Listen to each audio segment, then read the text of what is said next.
За өнөөдөр аслагдсан дүүргүүдэд нэгэн ач холбогдолтой төсөл хэрэгжиж эхэллээ. Энэ юу вэ гэхээр Улаанбаатар хотын Налайх Багнуур Багхангаа дүүргийн сурагчид болон төрийн албан хаагчид за мөн англи хэл мэдээлэл зүүн багш нар F-Effecta гэдэг онлайн англи хэлний сургалтад хамрагдахаар боллоо. F-Effecta онлайн англи хэлний энэ сургалт нь олон улсын стандартад түшиглсэн, за мөн дэрэс нь химэл оюунд суурилсан сургалт гэдгээрээ маш онцлогтой юм байна.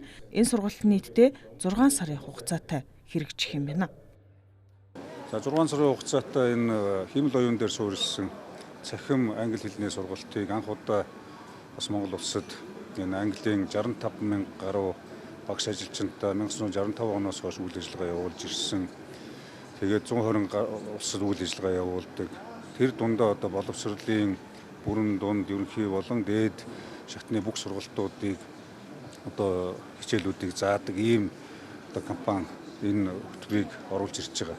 За энэ өөрөө бол хамгийн чухал нь одоо хүний тарих сэтгэл зүйн одоо төвшин түүн дээр үндэслэн хүн бүрийн өөрийнх нь онцлог тохирсон сургалтын хөтөлбөрүүдийг төлөвлөж одоо химэл оюунаар гаргаж ирж өөрийнх нь одоо нас хүүс одоо хэлний мэдлэгийнх нь төвшөнд тааруулж ямар нэгэн хүндрэлгүйгээр бие даан одоо англи хэл суралцах боломжийг бүрдүүлж байгаа. Манай Багхангаа дүүргийн 91 ингээ 2 сургуультай манай дүүргээс болохоор нийтдээ 200 гаруй сурагч хамрагдж байгаа 8-аас 12 дугаар ангийн. За яг өнөөдөр болохоор энэ хүүхдүүд маань энэхүү онлайн сургалтын талбарт хэрхэн ажиллах, одоо өөрийгөө яаж хөгжүүлэх вэ гэсэн одоо танилцуулгатай танилцаад эхний алхмуудаа хийж эхэлж байна. За ерөнхийдөө одоо энэ химэл оюун ухаан суурлаад сурагчид ингээд суралцнаа гэдэг нь бол өөрсдөө одоо бас өөрийнхөө яриа сонсох энэ чадварыг өөрийнхөө төвшөнд одоо хөгжүүлэх ийм даваа талтай байгаа.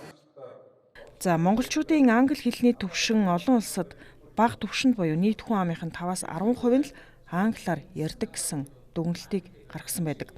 За энэ нь дэлхийн 116 орноос 84 дугаар байрт эренблэгдэж байгаа юм. За Монгол улсад нийтдээ 6200 гаруй англи хэлний багш байдагч 62% нь олон улсын стандартын шаардлага хангадаггүй юм байна.